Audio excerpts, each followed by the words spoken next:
And we are live on YouTube. Welcome to Speaking of SAC, virtually Speaking of SAC, where we talk about San Antonio College news, college issues, college life. And we're joined here this morning with Dr. Robert Vela, the president of San Antonio College. Good morning. Good morning, Hot Mustard. How are you? Doing great. I'm waiting for this rainy weather to roll through the area in the next couple days. I can't wait. I wish it was, that'll be kind of the coldest weather I think we've seen all season. But I'm hoping that there's some surprises, that it gets even colder. We want to shake things up a little bit in the 20s. I got firewood I still haven't used yet. So. Nice and dry, ready to be burned. Yeah. So how did you enjoy the Super Bowl? Well, it was it didn't live up to the chess match that I thought I was going to see between two great quarterbacks, of course. But that's a sign that you never bet against a winner like that. Obviously he stepped up, but I think also, Tampa Bay's defense stepped up. They really disrupted Mahomes, and I don't know. It was a good game, and then it started to get really, really boring at the end because you keep hoping that Mahomes somehow will come back quickly, and then you just see the clock ticking. I'm like, it's just not going to happen anymore. Tampa's playing too good, right? So yeah, I don't know. It was good though. I like some of the events and some of the messaging. I did like the halftime show. I know he's getting all kinds of good and bad, I guess, but I liked it. I thought it was different, and I like The Weeknd. I really like him as a performer, so I definitely. Yeah. Patrick Mahomes says he's more motivated than ever. Yeah. And he says he has a bad feeling of the loss, but he says it's one that he doesn't want to feel again. Yeah. This will stick with him for the rest of his career. And, that can definitely translate into your life. I've tell you what, you make a bad grade in a class, it's not a good feeling. Right. And you definitely do not want to feel that again. Yeah. And you're going to do everything you can to make sure you don't do that again. Unfortunately, that type of position, like Mahomes and Brady, you carry the weight of the team on your shoulders. You're the conductor. You're the one that's making sure that plays are running. And when it's your night, it's your night. And when it's not, it's not. I mean, I think Brady even admitted that one of those touchdowns, the receiver ran the wrong route. So how do you run the wrong route and you still catch a touchdown, right? It's just when you're on, you're on.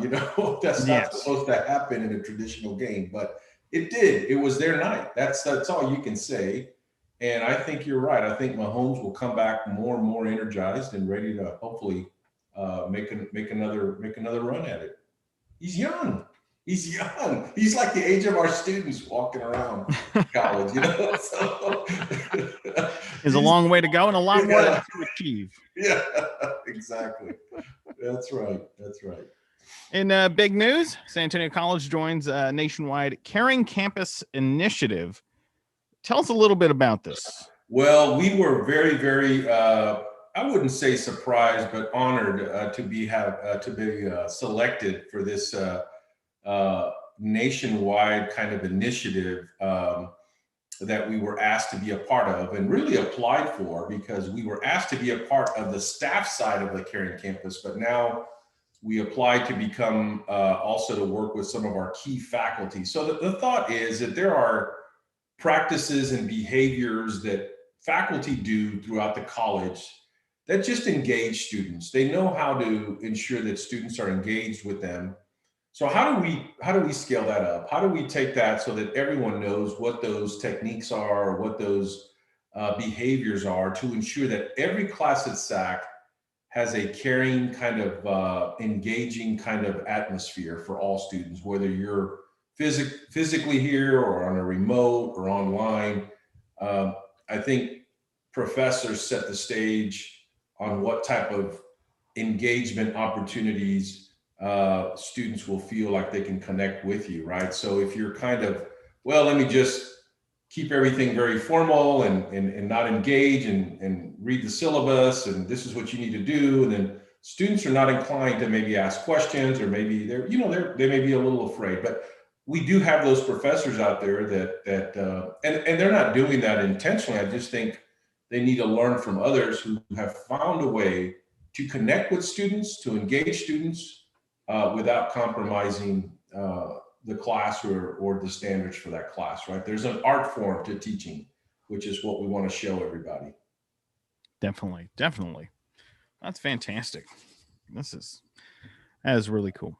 Well, Seven schools. And you've had, Hot Mustard, you've had some experiences here at SAC and even at the university you graduated from at A&M, right? So I bet you've got stories on those professors that really engaged you and connected with you, maybe still challenged you, but then you also have the other ones that were very formal, and it was very difficult for you to kind of reach out to them because you're intimidated. They've got a PhD behind their name. They talk very scholarly, and it's just like, well, I don't want to approach them. I don't want to look like I don't know what I'm asking or what I'm doing, right? So yeah, definitely. All types of professors out there. But if you definitely don't know something, it doesn't hurt to ask. And you may get a little bit of humiliation for a moment, and it's a brief second. It's a moment. Yeah. It's not going to kill you. You're going to be fine. You're going to learn from it, and you're going to go forward. Yeah. Basically Gordon Ramsay in the classroom sometimes. Yeah. But those are the professors that, push you. They're not doing it because they don't like you. They're not doing it because it's personal. No. It's to push you out of your comfort zone because deep down inside you can do it. Right. They want to see that though. Right. But I think that's the thought, right? Is we have amazing professors. They all have different styles based on how they learn, right?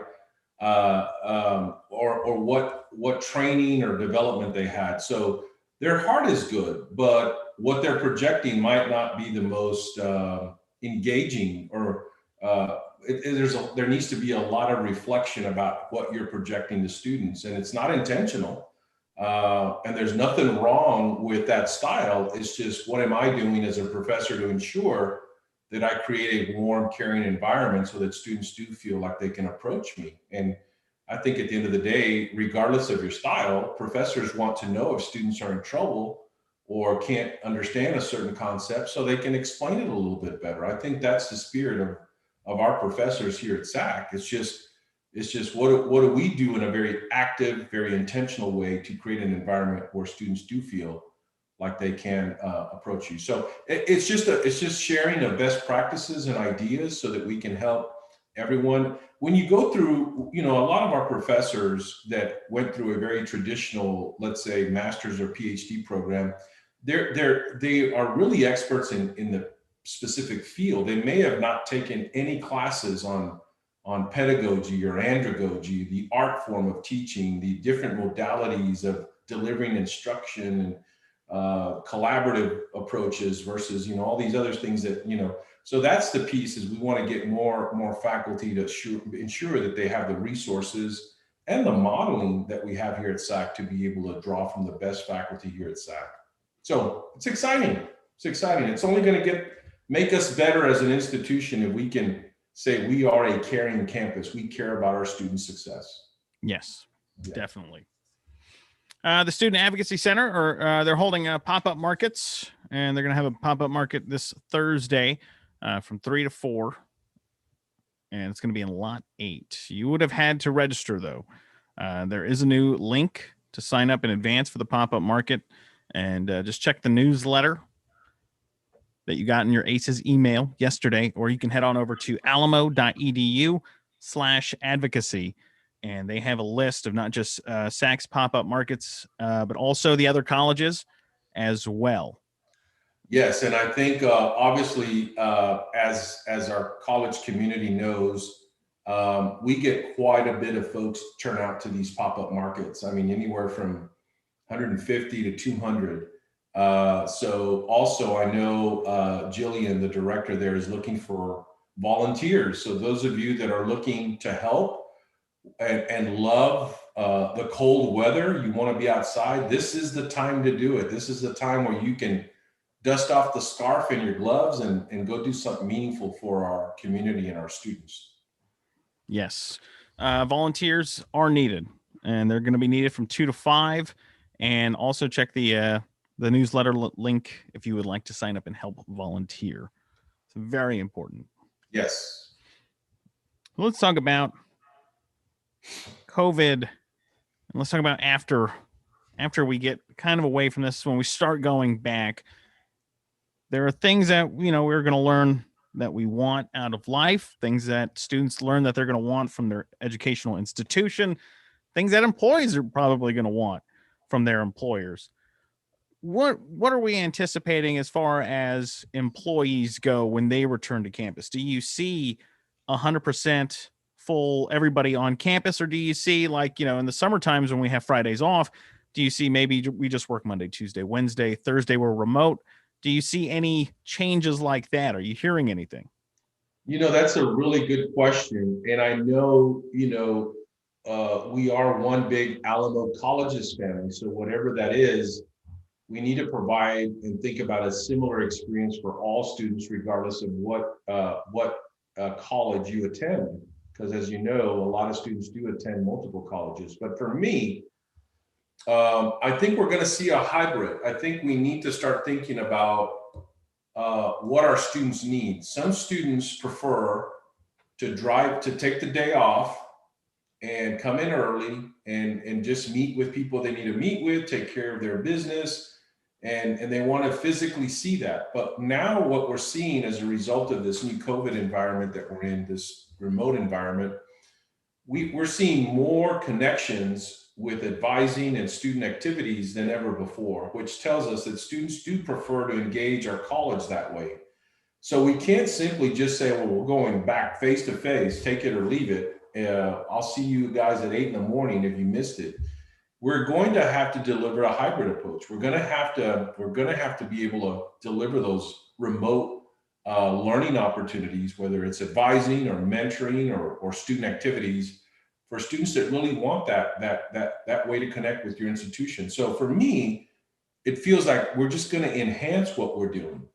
And that will change some of the employees' scheduling. It could be that one day you're physically here, the next day you're actually working from home, providing the service to those students that prefer that mode of service, right? So, and I think people get into this mindset, well, how do you know they're working? Or how do you know people are just taking a vacation day? No, I mean, the systems that we have in place right now know whether you're working or not working. They track whether you're engaged or not engaged. I mean, so it's no different than sitting in your own desk at the office rather than being at home. So I really want us to challenge us to be more flexible with how we do things with our employees. I think this is going to change. I think there is a possibility of a misstep here if we go back to what we thought is normal before COVID. I think that's a misstep on our part. So we can say we're going to deliver this to students, but if we don't adjust employee schedules to ensure that they can deliver this service, then I think that'll be a misstep on our part. So I anticipate some adjustments in some of these key areas on how we deliver services and how students want those services delivered to them.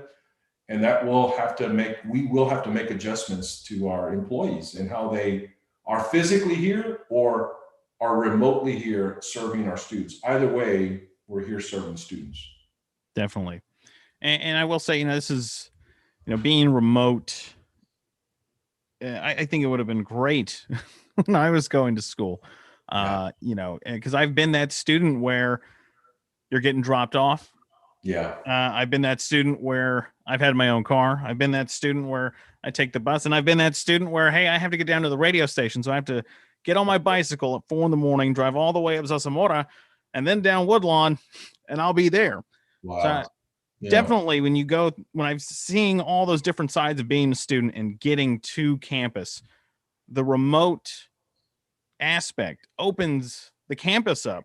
Yes, it does. To so many people that would not have had access. Right. And we think of a large urban college as having, no front door, even though we're intentionally creating a front door. But you're right, it's more about our reach, and we can't reach if we're making students physically come here.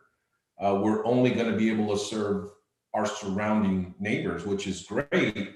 But there are students that are not close to SAC or live in our proximity that really want to be a part of SAC, but so those things, you're absolutely right. So we've got to think about those things. I think more students are going to want a hybrid type of course or a remote asynchronous versus synchronous course. We cannot go back to the normal that we once knew before pre-COVID. We just can't go back there. So we need to do more surveying, more understanding of students' needs and wants, so that when we do get to where, we've got potentially herd immunity, we're back to some sense of normalcy as best we can. What is that going to look like? And I think it's important for us not to think about it'll look like just like pre-COVID, because it shouldn't.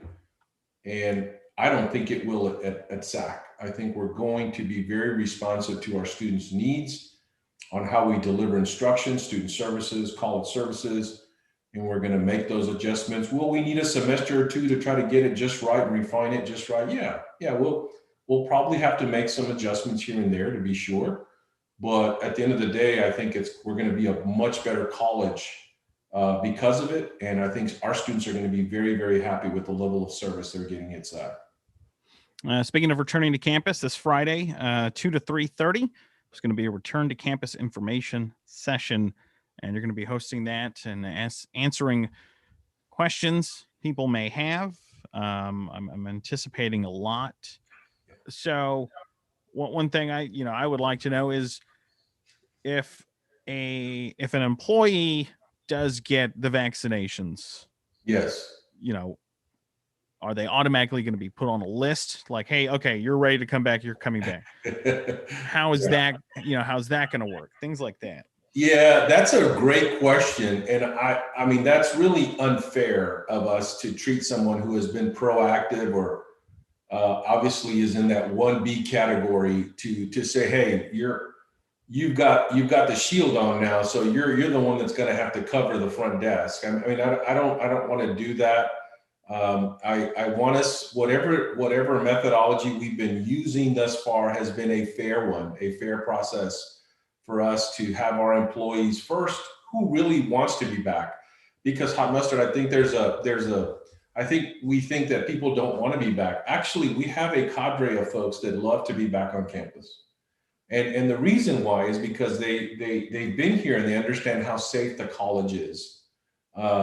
Since we've been back, we've had no transmission or spread within the college, meaning that, our safety protocols, our PPE equipment, everything is working perfectly. So actually, there are people that want to physically be here to provide the service that we need. So there's a way to do that without forcing somebody or penalizing somebody because they were proactive to try to take care of their own health. We're not doing that. We're going to make it fair for every employee, but we do want to encourage our employees and our students that are in that 1B category to start the process of trying to get vaccinated, right? So because at some point, there's very few vaccines to go around. So if you're trying and you get it, good for you. I mean, you're protecting yourself. You've got to look out for yourself and your family. So good question. I'm sure those questions are swirling around our employees, but I can tell you we will always do the fair thing and the right thing by our employees here at SAC and the Alamo colleges. Nice. Coming up next week on Monday, the SAC Empowerment Center is going to host a scholarship application workshop for Dreamers. This is a great opportunity. Next Monday, 3 to 5. And scholarships are open to DACA students who came to the United States before November 1st of 2015. The deadline to apply for the scholarship is Thursday, February 25th. So if you want more information on that, alamo.edu/SAC/dreamers-workshop-21. And if that's a bit much, alamo.edu/SAC, go to the events page. Hopefully it is on there. It is on there. Yes, Yes, nice. Mustard, it's there. Thank you. And again, just so folks know, our Dreamers are not eligible for any type of federal aid. So it's important that our Dreamers do come because we have other means and other resources to keep you engaged in school and get you the resources that you need to be successful here at SAC. So I want to encourage our DACA students to come, and we've got a lot of resources to help you get through school and ultimately achieve your goals, which I know they are to graduate and continue doing some meaningful and productive things in the community. So thank you. Alamo College's district is looking for a student trustee. You can be the voice for students of all the Alamo colleges. Very cool. Taking applications for student trustee for the 2021-2022 school year. They represent students' interest by being an advisor to the Alamo College's District Board of Trustees and act as a liaison between students and the Alamo College's leadership. This is a great opportunity, a great resume line, and great connections, the people that you're going to meet with. That's right. And we're long overdue for that spot. You know, we were the original college that had a trustee, the very first go around at this, and we haven't had a trustee since. We've had some great applicants though, that I felt had a shot at it. But I want to encourage our SAC students to apply because I think we're due for it's our turn. I think we should go and compete. We've got amazing students here that I know could compete, and I would love to see a SAC student land that trustee position. Yes. You must be willing to commit to attend to district board meetings, and they're held approximately twice a month. The deadline to apply Sunday, February 21st. Head on over to alamo.edu/student trustee. Great opportunity there. Yes. It's Marketable Skills Week here at San Antonio College. And tell us about marketable skills. Are they certificates? Is it because I remember some programs do have marketable skills certificates? Is this what we're talking about? Well, that could be the case for some programs, but marketable skills are skills that we assess for all college level courses as a requirement from the coordinating board. Every skill must be assessed around student learning outcomes, and those student learning outcomes are tied to either communication, critical thinking, teamwork, personal responsibility, social responsibility, leadership. There are some skills they call core competencies. We've just taken those to mean marketable skills because these are skills that employers want to see out in the workforce. So if students are aware that they are really good at critical thinking, we need to assess that. We need to show our students how good they are so they can demonstrate that to their employer and talk about how good they are. So a lot of that badging, let's just say, as we're developing that work around the e-portfolios, let's just say you've taken 40 classes, 40 hours, 40 classes, 40 hours. And within those courses, every one of those courses has somehow assessed critical thinking. And we've been able to track that. And you've been mastering critical thinking through all those courses.